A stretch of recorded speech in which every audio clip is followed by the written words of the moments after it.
सुषमा सुबह सुबह अपने बेटे नितिन को खाना दे रही होती है, लेकिन सुषमा नोटिस करती है कि नितिन बहुत उदास है। सुबह सुबह क्यों मुंह बना रखा है तूने, और इतना उदास क्यों है तू? कुछ नहीं माँ, मुझे बस एक ही रोटी देना, मुझे भूख नहीं है। क्यों भूख नहीं है तुझे?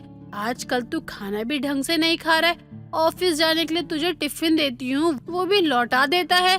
पता नहीं माँ, न जाने क्यों खाने की इच्छा नहीं हो रही है, बस थकावट महसूस हो रही है। कोई बात है, अपनी माँ से क्यों छुपा रहा है? बोल बेटा, कोई परेशानी है? बॉस कुछ कहता है क्या तुझे? नहीं नहीं माँ, ऐसा कुछ नहीं है, बस सब सही चल रहा है, बस काम का प्रेशर है। अपना ध्यान रखा कर, घर का इकलौता है, तू ही कमाने वाला है। अगर तेरी तबीयत खराब हो गई, घर कैसे चलेगा? और तेरे बूढ़ी माँ का कौन ख्याल रखेगा फिर? उसकी चिंता आप मत कीजिए माँ, मैं अच्छे से कमाऊंगा और आपकी देखभाल बहुत अच्छे से करूंगा। सुषमा काफी समय से गौर कर रही थी कि नितिन उदास है, लेकिन नितिन अपनी माँ को अपनी उदासी का कारण नहीं बताता। अब नितिन ऑफिस पहुँचता है और अपने कैबिन में बैठता ही है कि तभी उसका दोस्त अभय वहाँ आता है। क्या बात है नितिन, आज तो तू जल्दी आ गया। तबीयत तो ठीक है ना? उदास क्यों है?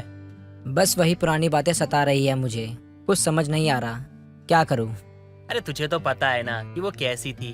अरे फिर भी तू उसके बारे में सोच रहा है। अगर तेरी लाइफ में ना कोई अच्छा इंसान आया होता, वो चला जाता, तो तू दुखी होता ना। तो मैं तुझे कुछ नहीं कहता, लेकिन तू तो जानता है ना कि वो कैसी थी, फिर भी उदास हो रहा है। और वैसे भी मैंने उसका चेहरा नहीं देखा था, वरना उसको ढूंढ के ना दौड़ लगाता कान के नीचे। जब तक मैं तुझे उसे दिखाता तब तक तो उसने मुझे धोखा दे दिया था, अब धोखेबाज को दिखाकर भी मैं क्या करूँगा? अच्छा चल, उस डायन की बातें छोड़, आज मूवी देखने चलते हैं। ऑफिस के और भी लोग आएंगे।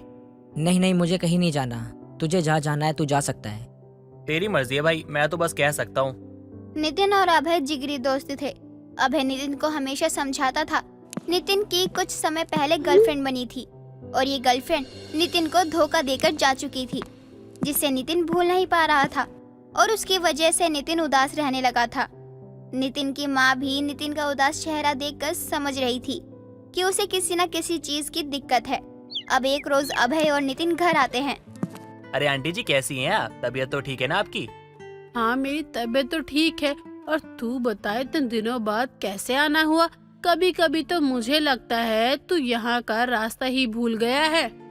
अरे नहीं नहीं आंटी जी, ऐसी कोई बात नहीं है। काम थोड़ा ज्यादा होता है ना, तो थोड़ा बिजी रहता हूँ, बाकी सब अच्छा है। अच्छा, अब आया है तो खाना खा कर जाना। नितिन बेटा, बैठ, में खाना लगा देती हूँ तुम दोनों के लिए। हाँ आंटी जी, आया हूँ तो खाना खा कर ही जाऊंगा। वैसे आंटी जी, आपको एक बात कहूँ, आप ना नितिन की शादी करवा दो और घर में बहू ले आओ। अरे ताकि आपको भी ज्यादा दिक्कत ना उठानी पड़े। हाँ सच में, मैं भी यही सोच रही हूँ, लेकिन इसे तो कोई लड़की ही पसंद नहीं आ रही है। इतने लड़कियाँ दिखा दी है, इतने रिश्ते आए हैं इसके लिए, लेकिन ये है कि हर बात पर ना करने लगता है। अब ऐसा ही चलता रहेगा तो इसकी शादी कैसे होगी? मैं तो इसकी शादी देखे बिना ही मर जाऊंगी ना। माँ, आप कैसी बातें करती हो? अभी आप खाना निकाल दो, ये बातें बाद में भी कर लेंगे। सुषमा अभय और नितिन दोनों के लिए खाना लगाती है। खाना खाने के बाद अभय सुषमा से कहता है, आंटी जी खाना तो बहुत अच्छा बना था, खाकर तो मजा आ गया। और हाँ, मैं आपको एक बात बताना भूल गया, वो ना मेरी शादी तय हो गई है। जल्दी से ना आपके घर ना शादी का कार्ड भेज दूंगा मैं, और आप शादी में जरूर आना। तेरी कोई साली हो तो नितिन की शादी करवा दे उससे, ताकि मैं भी मरने से पहले अपने पोता पोती का मुंह देख सकूं।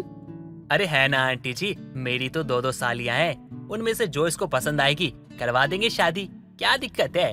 क्यों नितिन भाई, सही कहा ना मैंने? अब तुझे लेट नहीं हो रहा घर जाने के लिए? बस फालतू की बातें किए जा रहा है। सुषमा अपने बेटे नितिन की शादी को लेकर भी परेशान थी, लेकिन नितिन था जो शादी करना ही नहीं चाह रहा था। अब ऐसे ही समय बीतता है और एक रोज नितिन अपने दोस्त की शादी का कार्ड लेकर घर आता है। माँ, ये अभय की शादी का कार्ड है, हमें अगले सप्ताह अभय की शादी में जाना है।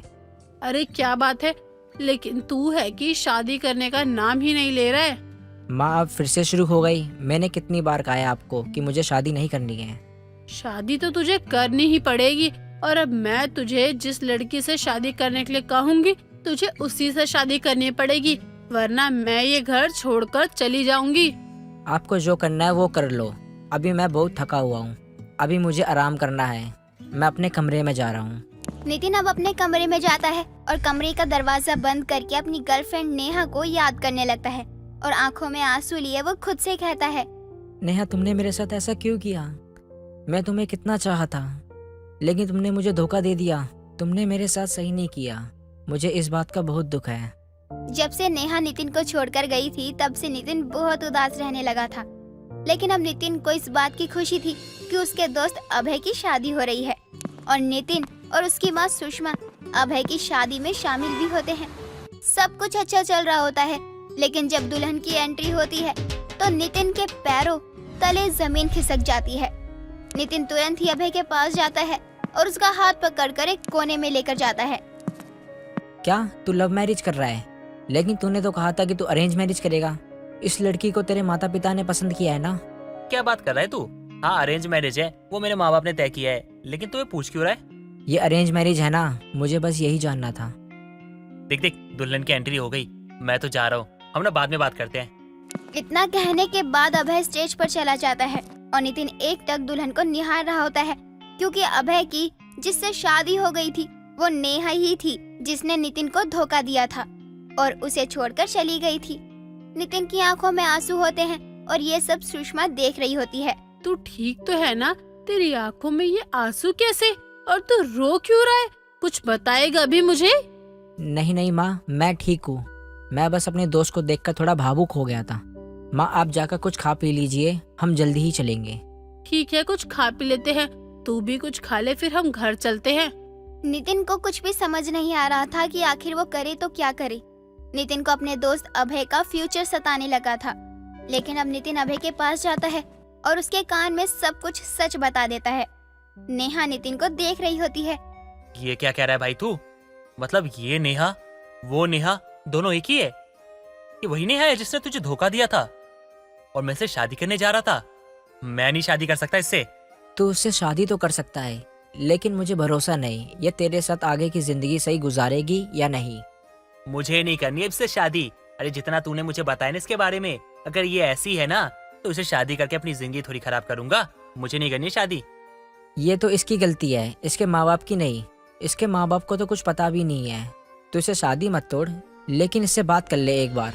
अब अभय नितिन की एक बात नहीं सुनकर नेहा से कहता है, मैं ये शादी नहीं कर सकता। मुझे नहीं पता था कि जिस लड़की से मैं शादी करने जा रहा हूँ वो एक धोखेबाज इंसान है। अरे मेरे दोस्त की गर्लफ्रेंड रह चुकी हो तुम और उसके साथ धोखा किया। उसके साथ क्या कुछ नहीं किया। उसके बाद तुम ये उम्मीद कर रही हो कि मैं तुमसे शादी करूँ और अपनी जिंदगी खराब करूँ। एक उल्टे हाथ का पड़ा ना तो 360 डिग्री में ना घूमती हुई ना शक्तिमान की तरह उड़ के जाओगी, समझी तुम? बोल क्यों नहीं रही? कुछ तो बोलो। नितिन नहीं चाहता था कि अभय की शादी टूट जाए, लेकिन अभय को जब सच पता चलता है तो वो नेहा से शादी करने से साफ इनकार कर देता है और ये शादी टूट जाती है। हालांकि नितिन को भी इस बात का काफी दुख होता है, लेकिन अभय को इस बात की खुशी थी कि नितिन ने उसे सब कुछ सच बता दिया। नैना और शीला नए नए मोहल्ले में शिफ्ट हुए थे। उनके मॉडर्न पहनावे को देखकर कोई भी उनसे बात नहीं करता था। सभी घर के अंदर चले जाते थे। हमारे पड़ोसी सब कितने ही ओल्ड फैशन हैं। एक बार पूछा भी नहीं कि आप कहाँ से आए हैं, आपका नाम क्या है, कुछ भी। माँ, आपको इनके पूछने ना पूछने से क्या फर्क पड़ता है? हम आज के जनरेशन के लोग हैं। आज के जनरेशन के लोगों को इन सब चीजों से कोई फर्क नहीं पड़ता है। Just chill. यस मॉम, और अच्छा है लोग हमसे दूर रहें, बिकॉज मैं नहीं चाहता कि कोई हमारे घर में आकर भीड़ लगाए। यस मॉम, यस जी सही बोल रहे हैं। चलिए अब थोड़ा रेस्ट कर लेते हैं। इवनिंग में मार्केट भी तो जाना है घर का सामान लेने के लिए। हाँ हाँ, सही कहा बहू तुमने। ट्रैवलिंग से मैं बहुत थक गई हूँ। थोड़ी देर बाद सभी अपने रूम में चले जाते हैं और आराम करने लगते हैं। तभी शीला की सास कल्याणी का फोन आता है। कहाँ मर गए हो सभी घर वाले? इतनी देर से फोन मिला रही हूँ, कोई उठा क्यों नहीं रहा है? अम्मा जी प्रणाम। वो हम लोग सो गए थे आते ही, इसीलिए कॉल उठाने में इतना समय लग गया। मुझे पता था जाते ही पसर जाओगे, लेकिन कम से कम मुझे फोन करके तो बता दिया होता। मुझे इतनी देर से चिंता हो रही थी तुम लोग पहुंचे हो कि नहीं। ऊपर से दिल्ली का तो पता नहीं कौन से एरिया में नेटवर्क ही नहीं रहता है। 10 बार फोन मिलाया होगा तब कहीं जाकर अब लगा है। अम्मा जी आगे से ध्यान रखूंगी, आपके फोन करने से पहले कर लूंगी। हाँ ये सही रहेगा। और हाँ, वहाँ पहुंचकर अपने सभी आस पड़ोस वालों को दावत दे देना अपने बेटे की शादी की। इससे मोहल्ले में जान पहचान भी बढ़ जाएगी और लोगों के स्वभाव के बारे में भी पता चल जाएगा। जी अम्मा जी। शीला इतना कहकर फोन रखकर दोबारा सो जाती है। दिन बीतते हैं। तभी एक दिन बेटा, मैं सोच रही हूँ कि तुम्हारे आने की दावत दे दूं, क्योंकि अम्मा जी का फोन आया था। वो ऐसे बोल रही है। तुम लोग बताओ क्या करना चाहिए? मॉम छोड़ो ना, कौन सा दादी यहाँ देखने आ रही है, बिना बात के भीड़ मत करो। हाँ मॉम, हमें पड़ोसियों से क्या मतलब, हम अपनी लाइफ में मस्त हैं। बहू तुम्हारी सास की सास है, उन्हें सब पता होता है। और ये मत भूलो कि सब कुछ उन्हीं के नाम पर है। अगर हमने उनकी बात नहीं सुनी तो 1 मिनट में हम सब सड़क पर नजर आएंगे। हाँ मॉम, ये तो आपने सही बोला। हम आपकी बात पर रेडी हैं, लेकिन हम न्यू जनरेशन वाली सास बहू की दावत करेंगे, आपके सास के तरीके से दावत नहीं करेंगे। हाँ ठीक है, तू जैसा चाहेगी वैसा ही कर लेंगे, लेकिन पहले बता तो करना क्या है। देखिए मॉम, हमारे इतने रिश्तेदार हैं कि अगर हम उनको फोन करके इनवाइट करने बैठेंगे ना तो हफ्तों गुजर जाएंगे। इसलिए हम सबको दावत का इनविटेशन ऑनलाइन सेंड कर देंगे, जो जिससे जुड़ा होगा व्हाट्सएप, फेसबुक, इंस्टाग्राम, जो भी हो तीनों मिलाकर। नैना की बात सुनकर सभी खुश हो जाते हैं और तुरंत काम पर लग जाते हैं और थोड़ी देर में ही सबको अपने घर होने वाली दावत के बारे में बता देते हैं। जिसके बाद शीला अपनी सास कल्याणी को फोन करके कहती है, अम्मा जी, आपने जैसा कहा था मैंने घर में दावत रख दी है नैना और यश की शादी के बारे में सबको बताने के लिए, ताकि मोहल्ले वालों को हमारी थोड़ी सी जान पहचान हो जाए। हाँ ये अच्छा किया, उनको बताया है कि नहीं। मोहल्ले में सबको दावत के बारे में बताकर बुलाया तो है ना? नहीं अम्मा जी, वो तो नहीं किया, उन्हें भी बुलाने की जरूरत है। एक तो आजकल के बच्चों को किसी चीज का ज्ञान नहीं है। अरे बिना बुलाए तुम्हारे घर में कौन आएगा दावत के लिए, ये तो बताओ तो मुझे। भगवान ही जाने तुम न्यू जनरेशन के वाली सास बहू की दावत कैसे होगी। जाकर बोल कर आओ सभी को। जी अम्मा जी, जाती हूँ। शीला फोन रखकर अपनी सभी आस पड़ोस वालों को अपने घर की दावत में आने के लिए इनवाइट करके आती है। जिसके बाद दोनों सास बहू दावत की तैयारियों में लग जाती हैं। लेकिन दोनों में से कोई भी आस पड़ोस वालों से कोई मतलब नहीं रखती थी। इसलिए सभी पड़ोसी एक दिन उनके घर के आगे खड़े होकर आपस में बातें करते हैं। कौन कौन है जो इस घमंडी न्यू जनरेशन वाली सास बहू की दावत में जाएगा? मेरा तो बिल्कुल भी मन नहीं है इनकी दावत में जाने का। सिर्फ दावत देने आई है, उसके बाद एक बार भी हाल चाल तक नहीं पूछती। मुंबई वाली है तो क्या हुआ, मैं भी अहमदाबाद से हूँ, उनसे ज्यादा घमंड है मुझ में। बिल्कुल सही बात है, और मैं पटना से हूँ। अगर ज्यादा घमंड दिखाएगी तो बिहार में एक लैंग्वेज में गाली दूंगी कि सारा घमंड टूट जाएगा। सही बोला। वैसे चले ही जाते हैं। दोनों सास बहू अपने आप को बहुत मॉडर्न और न्यू जनरेशन की समझ रही है ना। देखते हैं कि ये मेहमानों का स्वागत कैसे करती हैं, इनकी दावत कैसी होती है, उसके बाद इन्हें बताऊंगी। सभी पड़ोसी आपस में शीला और उसकी बहू की बुराइयां कर रही होती हैं। तभी दोनों मॉडर्न ड्रेस पहने, हाथों में पर्स लिए गाड़ी में बैठकर निकल जाती हैं। ये देखकर सभी पड़ोसियों का मुंह बन जाता है और सभी अपने अपने घर के लिए निकल जाते हैं। दिन बीतते हैं और दावत का दिन आ जाता है। पूरा घर जगमगाती लाइटों से जगमगा रहा होता है। खाने में नॉनवेज होता है, पीने में वाइन और बियर। सभी छोटे छोटे कपड़े पहनकर डांस कर रहे होते हैं। जो शहर के दोस्त और रिश्तेदार होते हैं वो सब इस चीज को एंजॉय कर रहे होते हैं, लेकिन जो गांव से आए हुए होते हैं वो चुपचाप एक कोने में खड़े होते हैं। उनके सभी पड़ोसी उनके गांव के रिश्तेदारों से मिलकर उनकी बुराइयां करते हैं। तभी कल्याणी अपने साथ कुछ ब्राह्मणों को लेकर आती है। कल्याणी को देखते ही शीला और नैना के हाथों से वाइन का गिलास छूट जाता है। तभी कल्याणी बोलती है, अच्छा तो ये है तुम दोनों न्यू जनरेशन वाली सास बहू की दावत। वैसे कमी नहीं छोड़ी है इसे न्यू जनरेशन की दावत बनाने में। शर्म हया तो सब बेच खाई है तुम लोगों ने। दादी आप यहाँ कैसे? जब मैंने आपको फोन किया था तब तो आपने आने से मना कर दिया था। अगर मना नहीं किया होता तो न्यू जनरेशन वाली सास बहू की दावत कैसे दिखती। ये मांसाहारी खाने और ये दारू शराब को दावत बोलते हो तुम लोग? ऐसी दावत होती है क्या? अम्मा जी, मैंने सोचा कि इससे लोगों को ज्यादा अच्छा लगेगा।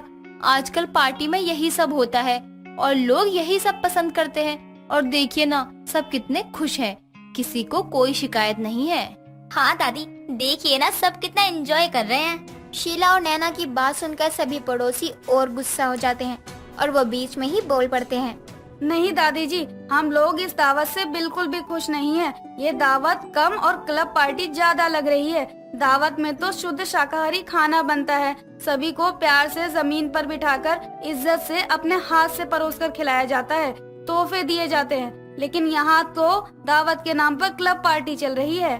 सही कहा बहन तुमने। अम्मा जी, एक तो पहले से ही हमें यहाँ आने का मन नहीं था क्योंकि इनका स्वभाव मिलनसार ही नहीं है।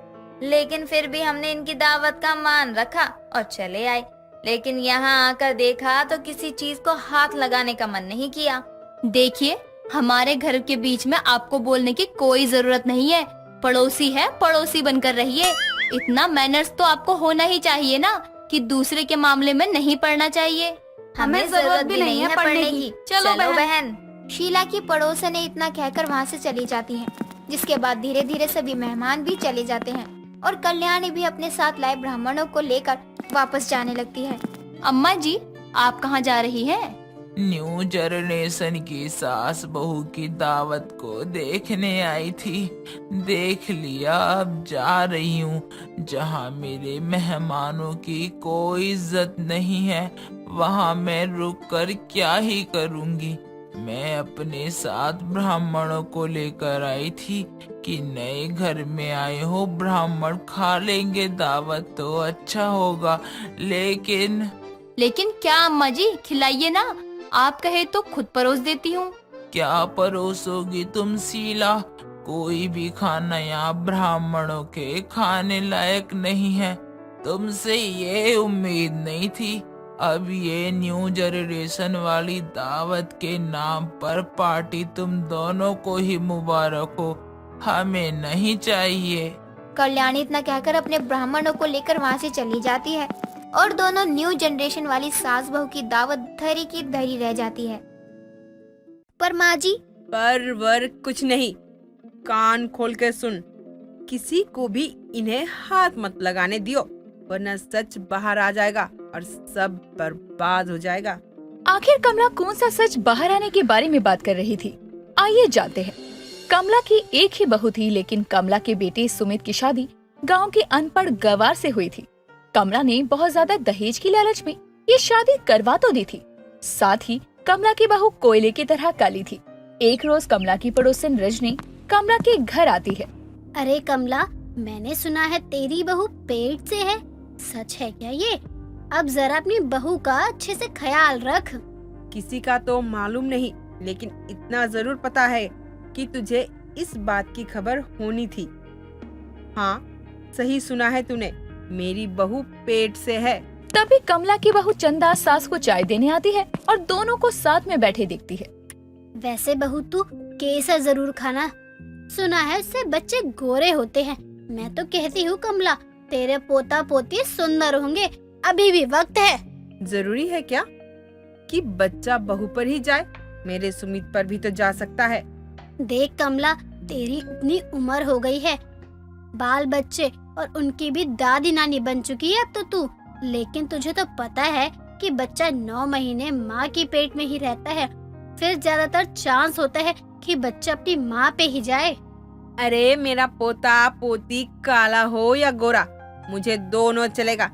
तू मुझे मत सिखा, समझी ना?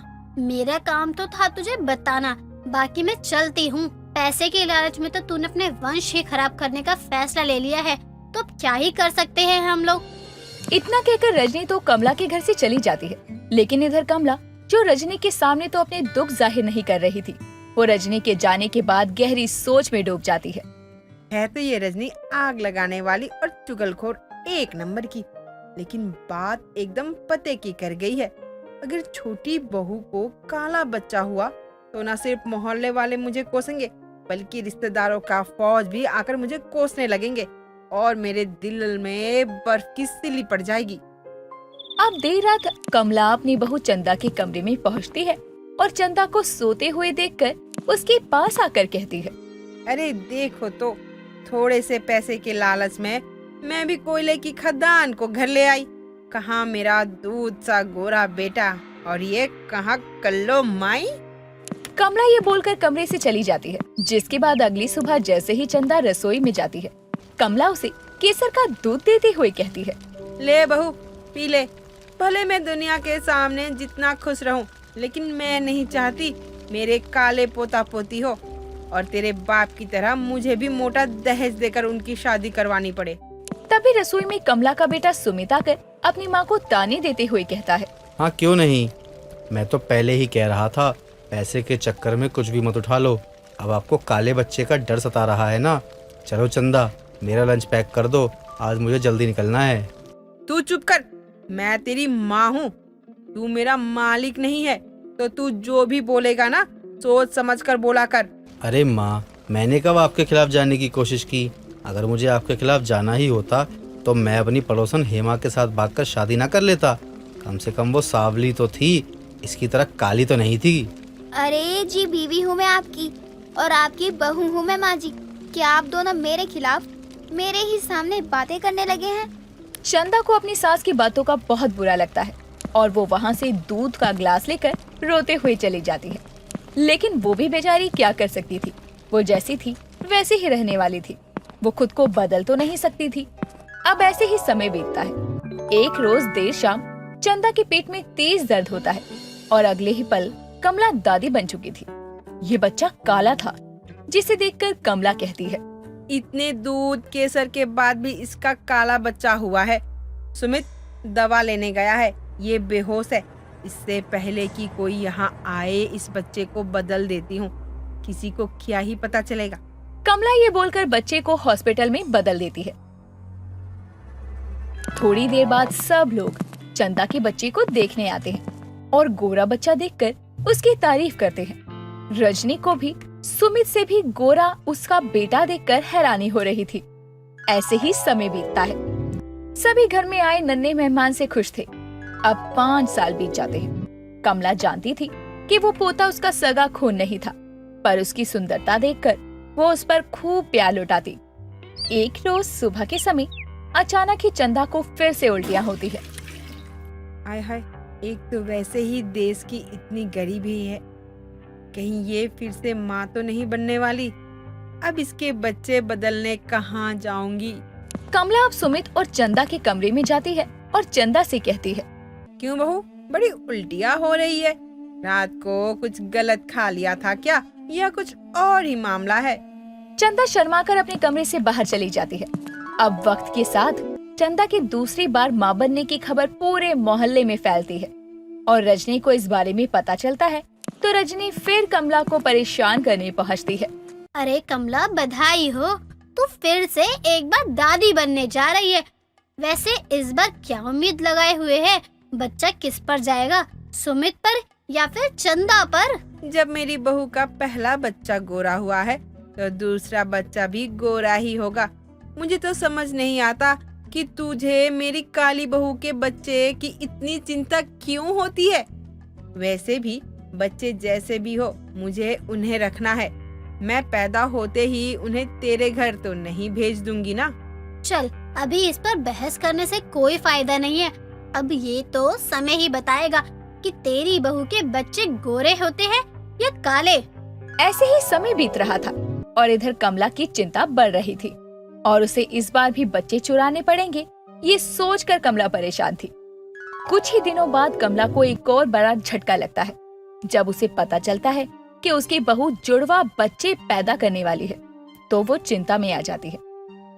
कुछ दिनों के बाद कमला की चिंता तिगनी तब हो जाती है जब उसकी बहू की डिलीवरी घर पर होती है और वो 2 जुड़वा पोतियों को देखती है जो कि दोनों की दोनों काली थी।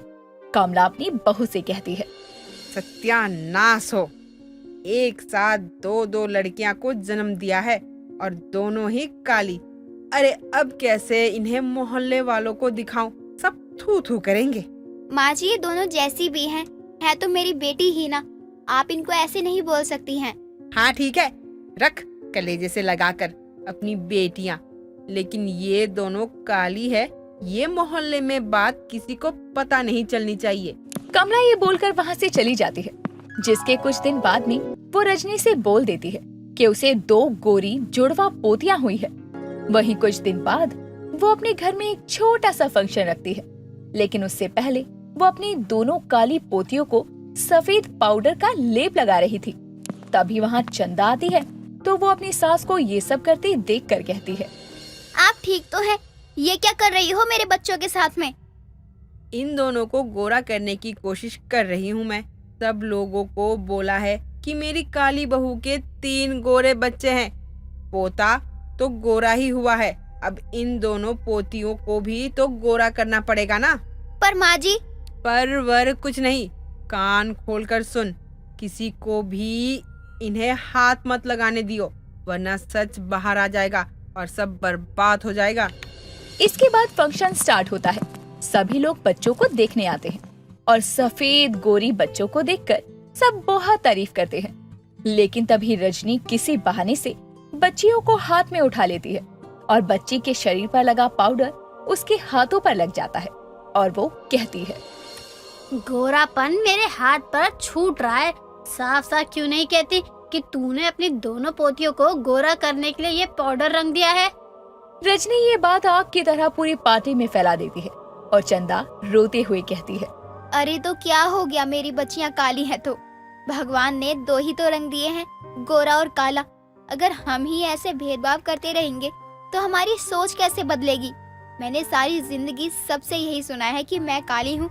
लोगों ने मुझे तरह तरह के ताने दिए हैं, लेकिन ये ताने अपने दोनों बच्चियों को नहीं सुनने दूंगी। मुझे कोई फर्क नहीं पड़ता कि वो गोरी हो या काली, ये मेरी बच्चियां हैं और मेरी ही रहेंगी। चंदा की बात को सुनकर वहाँ आए सभी मेहमानों का सर शर्म से झुक जाता है और कमला को भी अपनी गलती का एहसास होता है, जिसके बाद कमला अपनी हरकत के लिए माफी मांगती है और चंदा को ये भी बता देती है कि उसने उसकी बेटी को गायब किया था। अब कमला चंदा को लेकर हॉस्पिटल जाती है और उसके असली बच्चे का पता लगवाती है और चंदा के बेटे को ले आती है और जिसे वो अपना पोता समझकर पाल रहे थे, उस बच्चे को उसके असली माँ बाप के पास छोड़ आते हैं। चंदा कभी अपनी सास कमला को माफ नहीं कर पाती और अपने पति और बच्चों को लेकर अलग हो जाती है। इस तरह कमला अपनी गोरी बहू के गोरे बच्चों के चक्कर में अपना परिवार खो बैठती है।